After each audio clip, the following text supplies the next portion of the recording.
উৎকট গৰমৰ মাজতে এছাম লোকৰ মুখত বিৰিঙিছে হাঁহি। ডাবৰ পানী কুঁহিয়াৰ ৰস খাবলৈ লাগিছে ভিৰ। লখিমপুৰ চহৰলৈ সোমোৱা মূল পথতে গঢ়ি উঠিছে এটি টুৰিজিম স্পট। উৎকট গৰমে দহিছে এতিয়া সমগ্ৰ ৰাজ্য।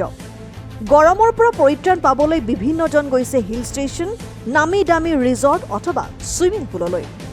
লখিমপুৰ চহৰলৈ সোমোৱা মূল পথতে গঢ়ি উঠিছে এটি টুৰিজিম স্পট। গৰম দিনকেইটাত ঠাইডোখৰে লাভ কৰিছে এক সুকীয়া স্থান।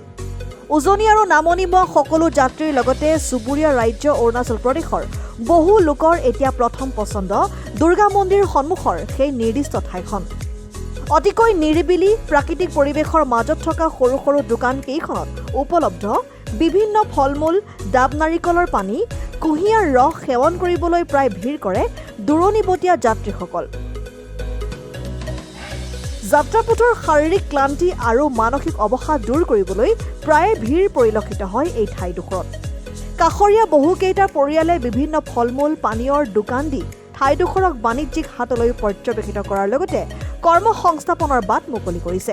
চলিছে, গৰম পৰিছে, আপোনাৰ কুঁহিয়াৰ ৰস ধুনীয়াকৈ গৈছে, জুচ গৈছে আৰু আমাৰ ইয়াতে পিঠা পনা গোটেইখিনি পাই যায়। লাড়ু চাৰু, ব্লেক ৰাইচৰ হেঁচা পিঠা, বৰা চাউলৰ আৰু মালপোৱা, তিলৰ লাড়ু, নাৰিকলৰ লাড়ু গোটেইখিনি পায়। আপোনালোকে অৰ্ডাৰো দিব পাৰিব, আহিব। হয় হয় হয় হয় হয় আৰু আমাৰ ইয়াতে মন্দিৰ আছে, দুৰ্গা মন্দিৰ আছে, আপোনালোকে চাবলৈ আহিব পাৰে ইয়াতে। আৰু আমাৰ গোটেইখিনি ফাষ্টফুডৰ আইটেমো পাই যায় আৰু আপোনালোকে অৰ্ডাৰো দিব পাৰে, আমাৰ ইয়াত কণ্টেক্ট কৰিব পাৰে। আমাৰ 1 বছৰ হ'বলৈ হৈ গ'ল। ধুনীয়া হয় আমাৰ ইয়াতে। হয় হয় ইয়াতে আহে, বহুত জেগাৰ পৰা আহে আৰু আমাৰ ইয়াতে ভাইটি কেইটা আছে, গোটেইকেইটা এতিয়া পঢ়ি শুনি আজৰি হৈ আছে, আমি গোটেইকেইটাই আৰু লাগি আছোঁ আৰু। হয় হয় হয় মই এতিয়া গোটেই ভাগিন ভতিজা গোটেইকেইটাকে লৈ পেলাই কৰি আছোঁ, চলাই আছোঁ আৰু। নাৰিকল আমাৰ আপোনাৰ মাজুলীৰ পৰা আহে আৰু আমাৰ ইয়াৰ ওচৰৰ গোটেইখিনিৰ পৰা লওঁ। আমি বাহিৰত যিখিনি আহে সেইবিলাক অলপ খাবলৈ ভাল নাপায়, সেইকাৰণে আমি লোকেলেই ৰাখোঁ। আপোনালোক আহিব সকলোৱে। ডাবৰ পানী বিক্ৰী কৰিছোঁ, খুব ভাল বাৰু। এইখন জেগাতে দূৰণিবতীয়াৰ পৰা মানুহখিনি আহি ইয়াতে ৰখে, ইয়াতে খাই আৰাম পায় বুলি চবে সকলোৱে মানে ইয়াতে ৰখি খায় আৰু।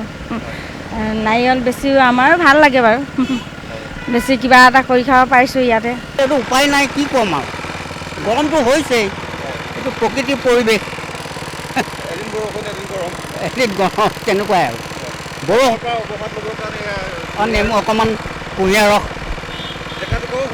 জেগাটুকুৰাও ভাল হৈছে। হয়, নিজৰ শৰীৰটো অকণমান শীতল হ'বৰ কাৰণে কুঁহিয়াৰ ৰস খাইছোঁ। আৰু গৰমৰ এতিয়া প্ৰকৃতিৰ যি হেৰি হৈছে সেইটো হ'বই আৰু, গ্ল'বেল ভাৰসাম্যৰ যিটো আমাৰ হেৰি হৈছে তাৰ কাৰণে এইটো গৰমটো বেছি হৈছে।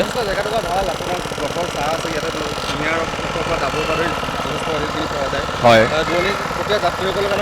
যথেষ্ট সুবিধা হৈছে, কাৰণ এনেকুৱা এডোখৰ সুবিধাজনক ঠাই আৰু ৰাস্তাৰ কাষত বিশেষকৈ পোৱা নাযায়। এইডোখৰ প্ৰায় যথেষ্ট ৰাইজ উপকৃত হৈছে বুলি আমি ভাবোঁ, আমিও উপকৃত হৈছোঁ। হয়, মোৰ ঘৰ ওচৰতে নাওবৈচা। হয় হয় হয় সোমাওঁ, কুঁহিয়াৰ ৰস খাওঁ মাজে মাজে। কেমেৰা পাৰ্চন প্ৰাঞ্জল হাজৰিকাৰ সহযোগত পল্লৱ বৰাৰ ৰিপৰ্ট, লখিমপুৰ লাইভ।